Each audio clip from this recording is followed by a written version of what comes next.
କହିବା ମାନେ ହେଉଛି ଯଦି ଆପଣ କେବେ ବି ନିଜକୁ କିଛି ସମୟ ପାଇଁ ଜନଗହଳି ମାନେ ପରିବାର ହେଉ କିମ୍ବା ସାଙ୍ଗସାଥିମାନଙ୍କ ପାଖରୁ ଦୂରେଇ ରଖିଛନ୍ତି କି ଯଦି ହଁ ତାହେଲେ ସେହି ସମୟରେ ଚିନ୍ତା କ'ଣ ଥାଏ ଆପଣଙ୍କ ସହ।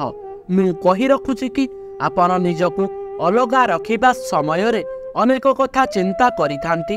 ଏହା ଅତୀତ ହୋଇପାରେ କିମ୍ବା ବର୍ତ୍ତମାନ ହୋଇପାରେ, ଯାହା ବି ହେଉ ଆପଣ ସେ ବିଷୟରେ ଚିନ୍ତା କଲେ କିଛି ବି ମିଳିବନି। ଯଦି ଆପଣ ନିଜ ବିଷୟରେ ମାନେ ଯଦି ଅତୀତ କିମ୍ବା ଭବିଷ୍ୟତ ପାଇଁ ଚିନ୍ତା କରୁଛନ୍ତି ତାହେଲେ ମଧ୍ୟ ଆପଣ ନିଜକୁ ଭଲ ଅନୁଭବ କରାଇ ପାରିବେନି। ଆପଣଙ୍କ ରୋଗ ହେଉଛି ଅଧିକ ଭାବିବା। ଅଧିକ ଭାବିବା ଦ୍ୱାରା ଆପଣ କେବଳ କଷ୍ଟ ଓ ଅଶାନ୍ତି ପାଇବେ। ଆମେ ଯାହାକୁ ଆପଣେଇ ଥାଉ ସେ ସବୁବେଳେ ଠିକ୍ ଥିବ ଏହାର ମାନେ ନାହିଁ। ଆମେ କିନ୍ତୁ ଏହା ଜାଣି ରଖିବା ଉଚିତ କି ଆମେ ବର୍ତ୍ତମାନ ବଞ୍ଚିଛୁ, ତେଣୁ ଅନ୍ୟ ସମୟ ପାଇଁ ଚିନ୍ତା କରିବା ଭଲ ନୁହଁ। ଆପଣ ମେଡିଟେସନ୍ କରିପାରିବେ। ଏହାକୁ ଅଟକାଇବା ପାଇଁ ଆପଣ କିଛି ସମୟ ପାଇଁ ନିଜ ଅଭ୍ୟାସ ଉପରେ ଧ୍ୟାନ ଦିଅନ୍ତୁ।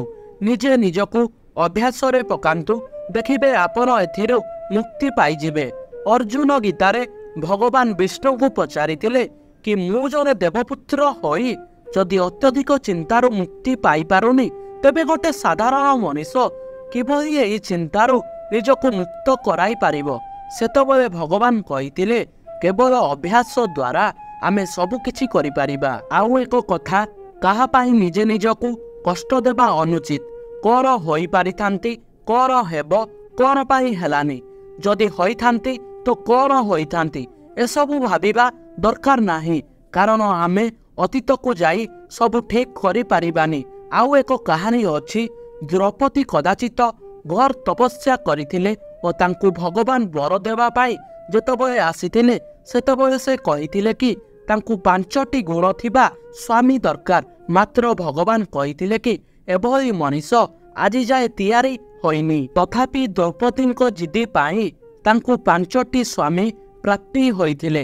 ଏଥିରୁ ଆମେ ଗୋଟେ ଜିନିଷ ଶିଖିଲେ, ବାସ୍ ଏବେ ପାଇଁ କାମ କରିଚାଲ। ଭାବିବା ପାଇଁ ସମୟ ନଷ୍ଟ କରି ଅଧିକ ଖୁସି ନୁହେଁ ଦୁଃଖ ପାଇବା। ବର୍ତ୍ତମାନରେ ବଞ୍ଚିବା।